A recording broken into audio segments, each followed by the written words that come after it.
Acara ini dipersembahkan oleh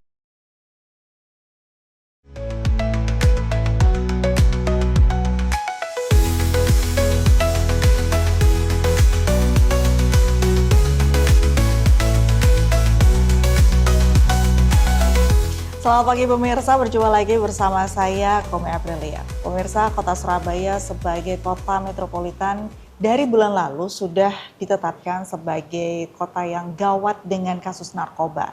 Karena kenyataannya sejak bulan November di Surabaya sudah banyak anak-anak sekolah yang terindikasi menggunakan narkoba atau terpapar dengan zat adiktif. Yang mana zat adiktif ini tidak hanya narkoba saja sebenarnya, tapi mulai dari merokok itu juga salah satu zat adiktif. Nah, saat ini saya sudah bersama dengan Dr. Zuhrotul Mar'ah dan kita akan berbincang-bincang lagi terkait kabar terbaru ada 15 siswa yang diduga terpapar zat adiktif. Begitu ya dokter ya? Ya, betul. Belum positif narkoba begitu ya dok ya? Oke. Dok, mungkin banyak masyarakat yang belum tahu ini sebenarnya gimana ceritanya kok bisa tiba-tiba ada bukan penggerbekan sih dok ya, apa ya bahasanya ya dok, Pemeriksaan rutin. Iya, pemeriksaan rutin dari BNN yang sebenarnya ini sejak bulan lalu sudah mulai banyak kabar-kabar kalau Surabaya ini anak-anaknya sudah mulai banyak yang terkena narkoba begitu dan ternyata di akhir November kemarin dikejutkan dengan kabar itu 15 anak diindikasi terpapar zat adiktif. Ini gimana ceritanya sebenarnya awalnya dok? Ya, selamat pagi pemirsa ya. Memang ya di Surabaya itu kan kota besar Mbak ya, semuanya itu masuk gitu ya. Pengaruh baik, pengaruh buruk itu masuk semua. Nah, memang kebetulan BNN ini punya program ya, salah satu programnya itu ke sekolah-sekolah ingin untuk mengetahui seperti apa sih anak-anak sekolah kita itu ya kan, karena banyak kabar-kabar seperti itu ya. Terus kemudian mereka memakai metode ASIS itu ya, yang ASIS itu adalah salah satu metode untuk men-screening. Ya, ini screening untuk deteksi dini apakah anak-anak tersebut terpapar oleh zat-zat yang ada yang dipertanyakan di metode ASIS itu. ASIS sendiri itu adalah suatu screening yang meliputi alkohol, smoking, dan substance involvement screening. Ya, tes ini disarankan oleh WHO untuk mengidentifikasi dan memiliki tingkat resiko penggunaan berbagai zat adiktif psikotropik. Jadi tes ini hanya awal ya untuk mengetahui 8 zat itu tadi, termasuk apakah mereka itu sebagai pengguna atau memakai rokok. Ya, itu termasuk juga zat-zat psikoaktif yang ada di dalam obat-obatan tertentu. Ya, contoh ini misal ya, anak-anak itu kan dulu ya zamannya banyak ada dextromethorphan yang tunggal, ya obat batuk tunggal, DMP, itu bisa dibeli bebas itu ya di toko obat maupun di apotek. Ya, terus kemudian ada juga obat kayak obat untuk perjalanan jauh antimo. Ya itu juga termasuk. Iya, ya seperti itu salah satunya. Antimo itu dapat banyak gitu ya, diminum dalam dosis yang banyak itu untuk membuat mereka itu enjoy begitu. Nah, hal-hal itu ditanyakan nih di dalam metode ASIS itu. Nah, dari sekian banyak itu yang diindikasikan terpapar zat adiktif tadi itu adalah sebanyak 15 itu tadi. Jadi ini belum menyasar bahwasanya ini pengguna narkoba ya Mbak ya. Jadi tanda kutip gitu tadi. Jadi belum positif narkoba. Nah, untuk menentukan tes dia itu pengguna narkoba atau enggak, lah dari screening itu nanti akan ditentukan dia itu dalam tahap awal, sedang atau tahap lanjutan. Itu baru nanti akan diberikan intervensi sesuai dengan tingkatan paparannya tersebut. Oke, gitu. Dok. Ngapunten, tadi metode ASIS itu sebenarnya seperti apa, Dok, metodenya? Itu kayak wawancara, pertanyaan-pertanyaan. Oh, Ya, oke. Terus gimana akhirnya ditanyain begitu? Misalkan betul. saya yang ditanyain, dokter yang mau wawancara, dokter Ah. nanya ke saya, apakah saya Ah. konsumsi dextromethorphan atau dan lain sebagainya, begitu Iya, kah? iya. Jadi apakah Anda Oh, pemakai rokok, mm-mm. pemakai zat ini, itu ada 8 zat itu Mbak yang Oke, ditanyakan. oke. Terus sesering mana, tingkat keseringannya memakai, seperti itu. Oh, jadi itu masih hanya wawancara Wawancara, aja. subjektivitas. Heeh. Jadi belum objektif Oke. yang terpapar positif narkoba. Oke, Jadi baik. masih diindikasikan. Masih diindikasikan. Iya. Dan kabar terbarunya sampai sekarang ini, detik ini 15 anak ini bagaimana, Dok, saat ini? Ya, Sudah mulai dites lanjutan kah atau bagaimana? oke. Kemarin kita sudah koordinasi dengan beberapa pihak ya, termasuk dari BNN Surabaya, kemudian dari DP3 P2KB, kemudian ada dinas sosial juga, dan ada kecamatan ya. Camat-camat itu karena mereka adalah sebagai ketua P4GN di tingkat wilayahnya masing-masing. Nah, dalam koordinasi itu disepakati BNN akan menindaklanjuti temuan dari kemarin itu tuh kan bukan BNN Surabaya, Mbak, itu BNN provinsi. Oke. Seperti itu. Ya, itu akan ditindaklanjuti oleh BNN Surabaya tentang temuan itu ya, yang 15 apa 16 itu ya, 15 ya. Nah, mungkin dari situ nanti ada intervensi lanjutan ya. Oke. Ada intervensi lanjutan, apakah ini hanya sebatas coba-coba ya, apakah dia itu sudah pengguna dalam waktu yang baru atau dia sudah pengguna dalam jangka waktu yang lama. Dari situ nanti mungkin juga akan dilakukan tes urin juga ya. Itu ada juga ya. Kita itu kan sudah ada Perda P4GN ya. Nah, dari Perda P4GN itu manakala masing-masing stakeholder yang ada di dalam struktur P4GN itu berjalan, insya Allah nanti akan ada itu nanti screening yang seperti tadi dan ada tindak lanjutnya. Gitu. Oke. Saya pikir kemarin itu pas ya namanya juga berita ya, Dok ya. Itu sudah udah terindikasi narkoba, ini gimana ceritanya? Belum. Gitu kan, Dok. Oke, baik. Nah, Dok, pertanyaan saya tentang narkoba ini sebenarnya masih banyak banget, Dok, tapi nanti kita akan lanjutkan lagi setelah jeda yang satu ini ya, Dok ya.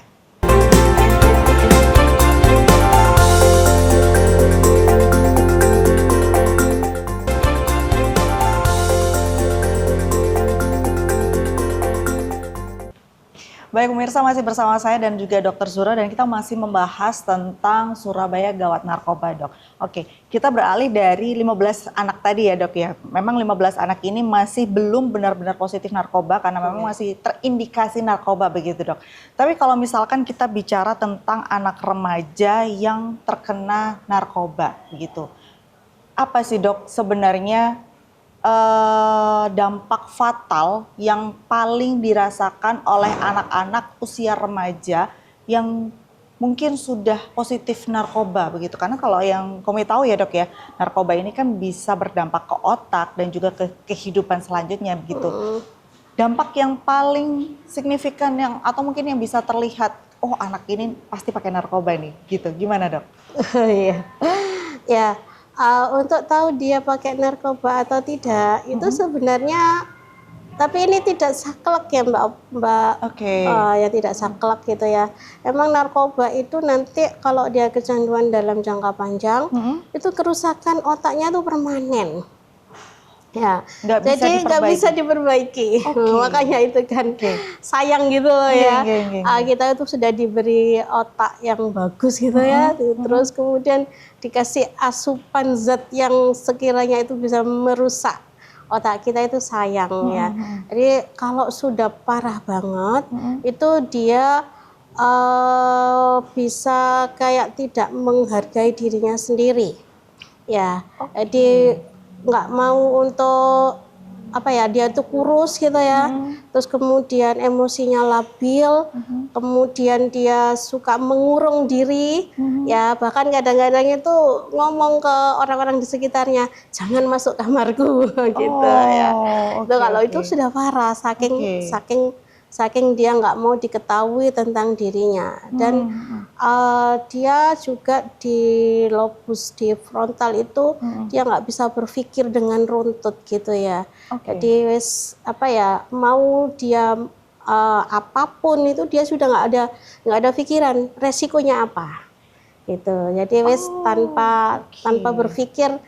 Makanya kan anak-anak yang kena narkoba itu kalau sudah dalam tahap lanjut, dia mau bunuh orang, mau apa tuh sudah nggak ada berpikirnya, nggak ada apa ya, nggak dipikir gitu loh ya, langsung. Betul. Tapi pada tahap awal kita tahu bahwasanya anak itu berubah, itu dia cenderung murung, depresi, depresi gitu ya. Terus dia suka bingung, ya halusinasi juga kadang-kadang. Terus kemudian dia tidak mau untuk berkumpul dengan banyak orang, introvert. Ya, dia selalu lebih suka menyendiri. Ya. Terus kemudian lama-lama dia nggak mau makan. Ya, karena dia kan stimulansia awalnya, merasa happy terus ya kalau sudah minum konsumsi obat itu. Jadi dia tuh merasa happy, tanpa makan, tanpa minum pun mereka nggak terasa lapar dan tidak terasa haus gitu ya. Jadi terus akhirnya lama-lama itu tadi jadi anoreksi, terus kemudian jadi kurus itu. Kenapa kok pecandu-pecandu narkoba itu kurus? Ya itu tadi, karena dia di dalam otaknya, neurotransmitternya itu dia sudah tertutup rasa lapar, rasa haus. Jadi mereka tuh nggak ada rasa laparnya begitu ya, Dok ya? Begitu. Terus dia kadang itu kerjanya itu dibalik ya. Kalau pagi itu dia menguap terus, ngantuk. Iya, Ya, baik. tapi kalau dia malam itu dia terasa happy. Ya, seperti itu. Iya, baik. Ya. Oh, jadi mungkin ini juga bisa jadi pelajaran untuk orang tua di rumah ya, Dok ya. Karena kan biasanya pengguna narkoba ini namanya juga dia ini berbuat salah, Dok. Pasti tidak mau terbuka begitu. Tidak mau terbuka. Jadi ciri-ciri di awalnya adalah anak yang mungkin awalnya tidak pernah murung, selalu ceria, selalu bermain sama teman-temannya, terus tiba-tiba murung. Nah, itu kemudian nggak mau makan, ini sudah tahap lanjutan ya, Dok ya. Kemudian mungkin nggak bisa fokus begitu ya, Dok. Nggak bisa perhatian. Nggak bisa fokus, nggak bisa perhatian, kemudian sering berhalusinasi. Ini tahap-tahap awalnya. Tahap begitu. awal seperti itu. Oke, baik. Dok, kalau kita melihat dari posisi dokter sebagai anggota DPRD Kota Surabaya di Komisi D yang membidangi pendidikan dan sosial, apakah dokter juga melihat adanya kelemahan pada sistem pengawasan sekolahan yang ada di Surabaya hingga kasus narkoba ini bisa terjadi? Memang mereka masih belum positif narkoba ya, Dok ya, tapi betul. Untuk ini sebenarnya pertanyaan pribadi saya juga sih, Dok. Kalau sekolah itu kan sebenarnya tidak bisa mengawasi anak selama 24 jam juga. Ya, betul. Saya sering melihat anak-anak begitu keluar sekolah, jarak sekian meter dari sekolah udah pada ngerokok, terus kemudian mungkin nanti pulangnya atau sorenya atau malamnya ngapunten mungkin sudah ada yang mengkonsumsi alkohol begitu. Sebenarnya harus bagaimana sih, Dok, ngawasin anak-anak ini dari sisi pendidikan di sekolahnya, kemudian dari sisi pengasuhan orang tuanya sendiri, ini harus bagaimana, Dok? Ya, kalau saya melihat anak itu kan dia hidup di dalam 3 lingkungan ya, Mbak ya. Lingkungan rumah tangga, lingkungan di mana dia tinggal, ya lingkungan masyarakat dan lingkungan sekolah. Tapi yang paling utama dan terutama kalau menurut saya adalah lingkungan keluarga. Ya. Jadi di lingkungan keluarga itu sebenarnya harus ada pengasuhan yang dia bisa menguatkan di dalam rumah tangganya itu. Kalau saya bisa membagi, itu kita itu harus punya metode pengasuhan mulai dari anak itu lahir, ya kita bagi menjadi 3 bagian sih kalau saya, ya 0 sampai 7 tahun itu anak itu harus kita perlakukan seperti raja. Ya, jadi Oke. apapun permintaan anak, asalkan itu baik, kemudian nggak boleh dicubit juga, nggak boleh Nggak boleh disakiti, kekerasan nggak ya? boleh kekerasan, karena itu adalah masa-masa di mana anak itu tumbuh kembangnya itu optimal, 0 sampai 3 tahun pertama itu kan 90% otak itu terbentuk ya. Kemudian dilanjutkan sampai usia 5 tahun itu 100% terbentuk, terus kemudian umur 7 tahun itu emosionalnya harus bagus. Jadi kedekatan dengan orang tuanya harus dibina, dilakukan di tahap-tahap 0 sampai 7 tahun itu tadi. Ya, jadi keinginannya diberikan tapi tidak di-loss dalam artian kalau dia naik-naik kursi gitu ya, jangan ngomong jangan, tapi harus ditunjukkan.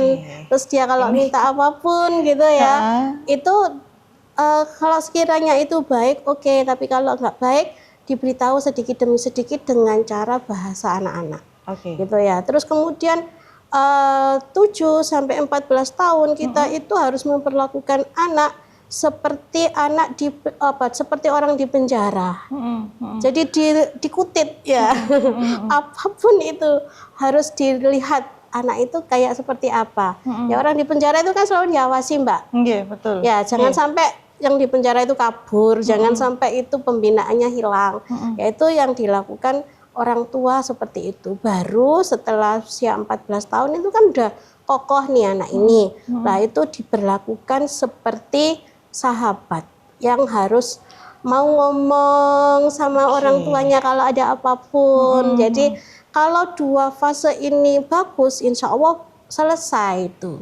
Ya, ini yang harus perlu diberitahukan kepada para orang tua bahwasanya anak itu aset. Ya, anak itu aset kita.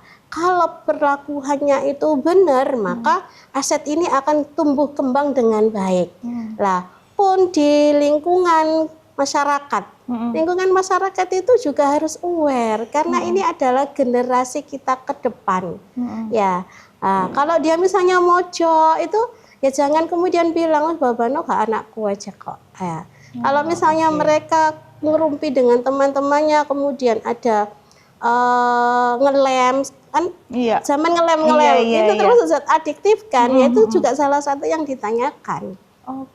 Di metode ASIS itu kan ada 8 zat itu. Lah itu juga kan orang di sekitarnya harus mau untuk memberi informasi, memberitahu. Jadi anak itu ada di dalam dirinya, oh aku nang kene orang memperhatikan, aku di rumah diperhatikan sama bapak ibuku. Lah di sekolah itu guru dan karyawan yang ada di sekolah itu juga harus aware. Itu kenapa guru-guru itu harus mau untuk mengingatkan. Hanya sekarang itu kan kalau mau mengingatkan kan ada takut-takutnya. Iya, betul. Ya, ada kemarin kan lagi viral ya, begitu diingetin gini, kemudian saat sekolahan demo, akhirnya gurunya atau kepala sekolahnya apa gurunya yang ngerokok itu. Nah ini kan kadang-kadang guru itu merasa takut kalau mau mengingatkan sama muridnya. Ini yang harus juga dikuati gitu ya, bahwasanya sekolah itu juga membentuk karakter anak. Ya, perkara itu tadi melanggar HAM atau tidak, ya dilihat kasus per kasus. Kan tidak semua guru nyubit kemudian dianggap melanggar HAM. Itu yang terjadi saat ini ya, Dok ya. Iya. Kalau dulu zaman saya kayaknya nggak ada. Oh, dipukul penjalen ya. Makanya kan anak-anak itu senakal-nakalnya anak pada zaman dulu tetap sama gurunya itu takut. Bahkan orang tua itu merasa gini, nek diomongi gurumu aja awakmu itu nurut, tapi nek diomongi wong tua gak. Lah kan gitu. Sekarang enggak. Itu. Jadi di lingkungan sekolah harus dibiasakan untuk memberikan ruang yang seperti itu tadi. Ya, jadi guru jangan takut gitu nggih. Terus kemudian ada SOP. Oh, kalau ada anak seperti ini itu apa yang harus dilakukan. Insya Allah teman-teman di Dinas Pendidikan sudah melakukan itu karena kan kita sudah mulai berbenah ya. Dan memang untuk melihat atau melihat pembangunan karakter, pembangunan sumber daya manusia itu kan tidak kayak membangun gedung Iya, yang betul. 2 tahun selesai harus sudah begini-gini. Tapi membangun karakter itu bisa 1 dekade ke depan kita melihatnya. Oke, Tapi kan harus tetap dimulai baik, dan baik. semuanya harus berkontribusi, nggak bisa menyalahkan orang tuanya yang salah, masyarakatnya yang salah. Betul, jadi Gurunya harus yang- ada sinergi antara Sinergi. orang tua dan juga sekolah begitu ya dok ya Betul. untuk menjaga anak-anak ini. Iya. Nah pertanyaan saya masih banyak nih dok, tapi kita jeda dulu sebentar ya dok ya setelah yang satu ini.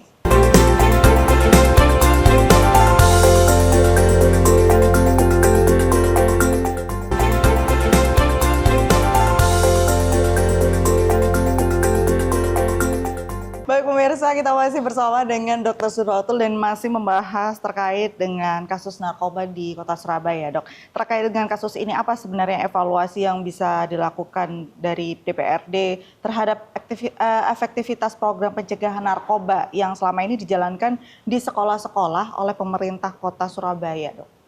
Ya, di kita itu sudah ada Perda P4GN ya. Oke. Dan Perda P4GN itu sudah mengamanahkan mulai dari tingkat bawah ya, lah sampai di Pak Sekda sebagai Ketua P4GN di tingkat Surabaya, di tingkat kota.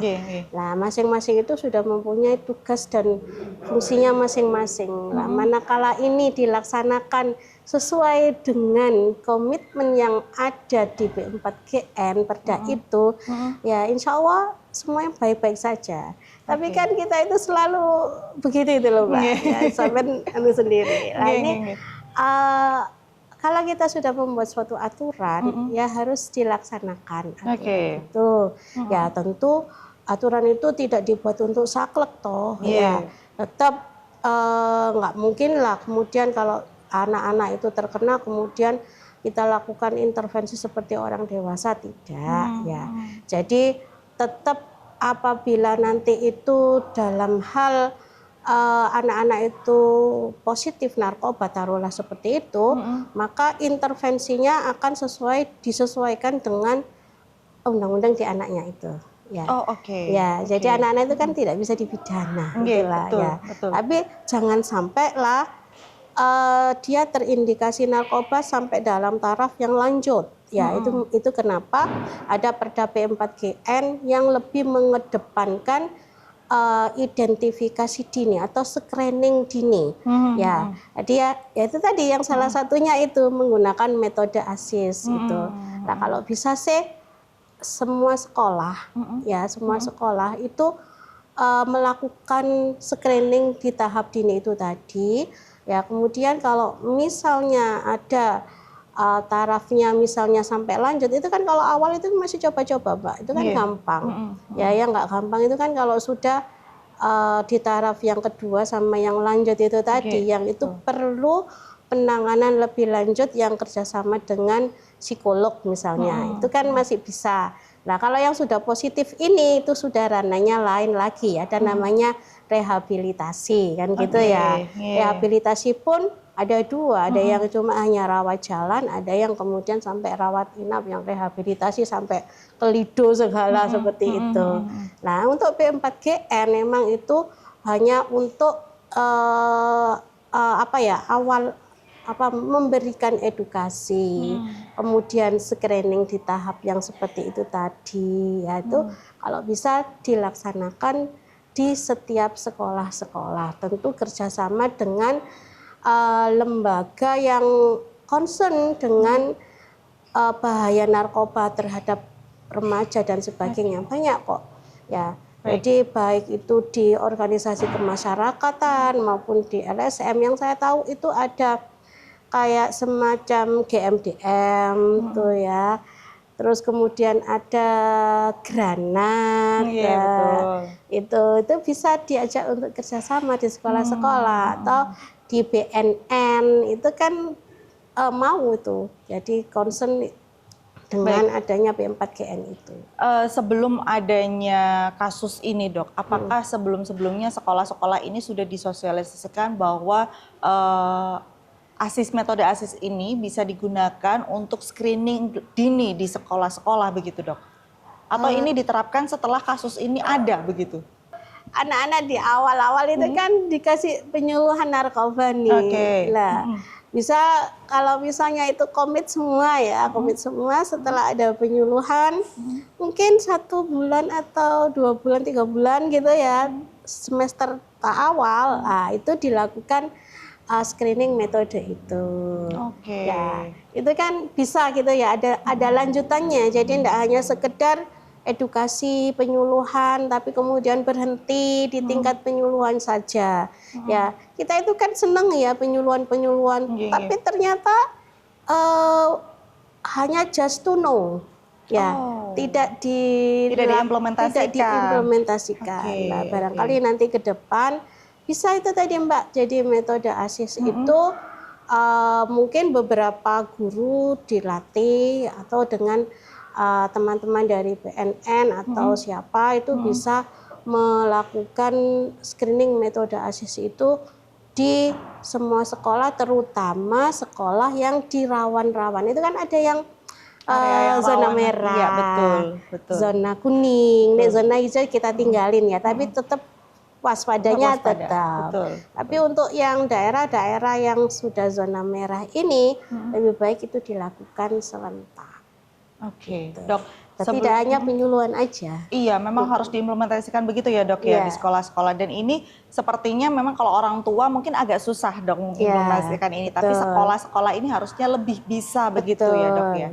Baik, Dok, sebelum kita berpisah, ada pesan apa, Dok, untuk sekolah, untuk wali murid, dan juga mungkin untuk pemerintah Kota Surabaya menghadapi Surabaya yang sudah gawat dengan narkoba ini, Dok? Monggo. Gak gawat, Mbak. Belum ya, Dok? Mudah-mudahan tidak. Mudah-mudahan tidak. Oke.